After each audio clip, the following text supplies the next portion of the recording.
a hike in line with the market expectations, but a hawkish commentary pointing to further hikes ahead. How are you reading into the way the Fed is moving as far as the interest rates are concerned? And where do you see the Fed rates at the end of the hike cycle? Sure, Sakshi.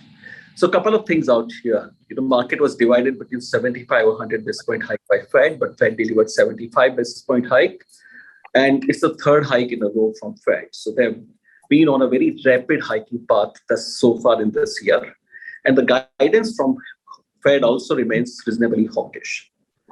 What has changed from the Fed policy is that earlier the market was expecting that Fed at some point of time in 2023 will pause and reverse. Now the reversal or the reduction of the rate has been pushed further to 2024.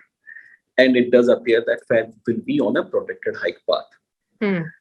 Coming to its impact on the market, interest rate rise usually impacts the market in three ways. One, when the risk-free rate goes up, you demand, of course, higher rates from the other risky assets like equities and everything else, because you discount the future cash flow of equities, and therefore it has a negative impact on the equities. Second, it also impacts the consumer demand, because as you start paying higher rate of interest, it does slow down the consumer demand, and which essentially is the objective of policy rate hikes in the first place.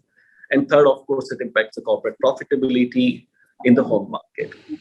Now, from India's perspective, when you see the rate hikes being done by global central banks, and it's not Fed alone, but you see EC, and actually you see 90 central banks currently on a rate hike path. The huge rise of interest rate that everybody is pushing towards. It also, ipso facto, pushes India also in a rate hike path to a certain degree. It limits our degree of freedom on the monetary policy. RBI has been raising rates so far. We do expect RBI to raise rates further in the forthcoming policy. And that could probably continue for some time. Now, what does it mean for the equity market? What does it mean for our market in near term?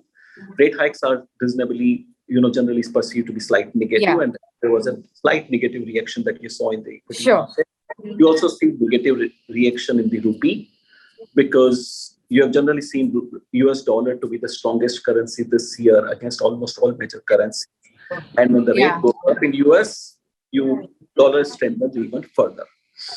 But so near term, it is slightly negative for India. But from a medium term perspective, let's remember that interest rate is just one of the factors in determining the direction of the market. Right.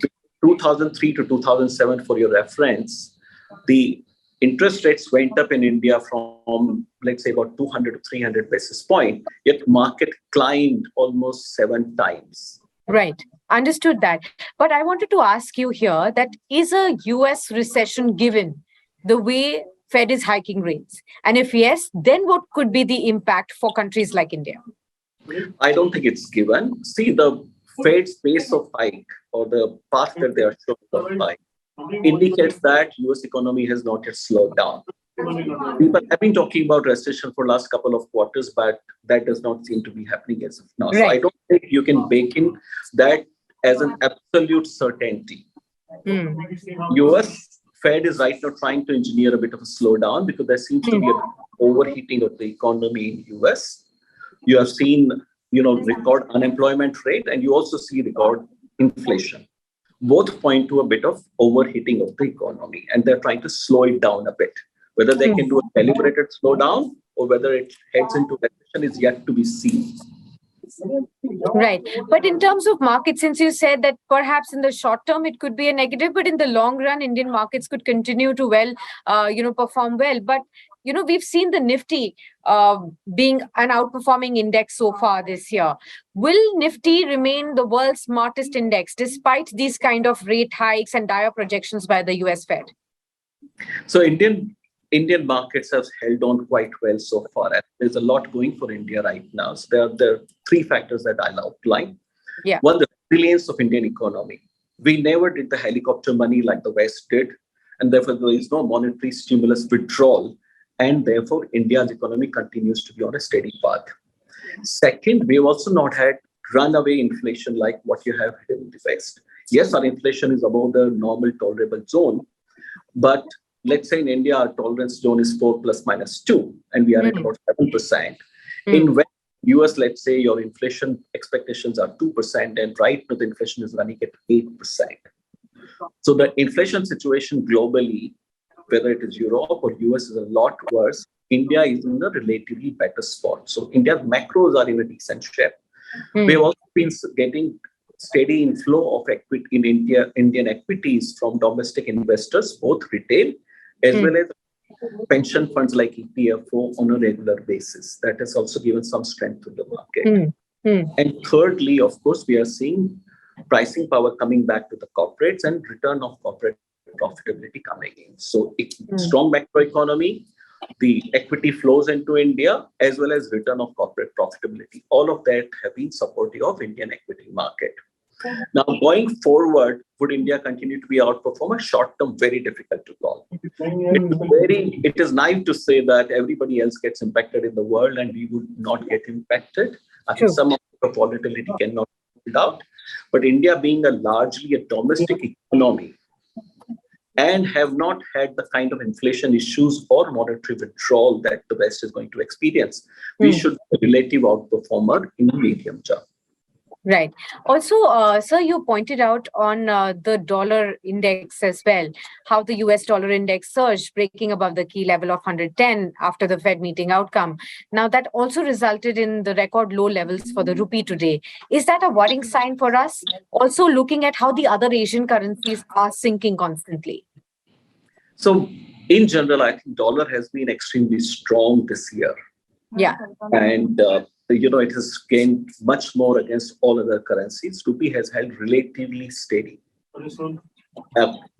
As regards rupee is concerned, we are having relatively high current account deficit here because of the oil. But at the same time, in India this year, what we have seen is large FI withdrawals in the early part of the year, which is now turned into large outflows have turned into inflows. So at the margin now, the balance of payment is looking slightly better balanced than it was before. Reserve Bank of India has got record reserves with it. I don't think we are in a fragile five kind of a situation we were in 2015, but this is something that we should be monitoring on a regular basis. Right. But what do you see as the level of the rupee going forward from here? Do you see a sharp depreciation from here on, or will the RBI stem to arrest the fall? So RBI has been active in the market. We are not active traders in the Indian rupee, so I don't have an absolute mind, but I do believe RBI is doing its best to avoid volatility in the rupee. And balance of payment going forward looks better than what it was in the last 6 months. Two reasons: cooling or stabilization in oil prices. And secondly, also foreign investors at the margin being a net seller having turned a net buyer. So that kind of improves the balance of payment situation for India and therefore allows RBI to conduct relatively more, its local monetary policy as well as stabilizing the rupee operations. If you like the video, do like, comment, share and subscribe.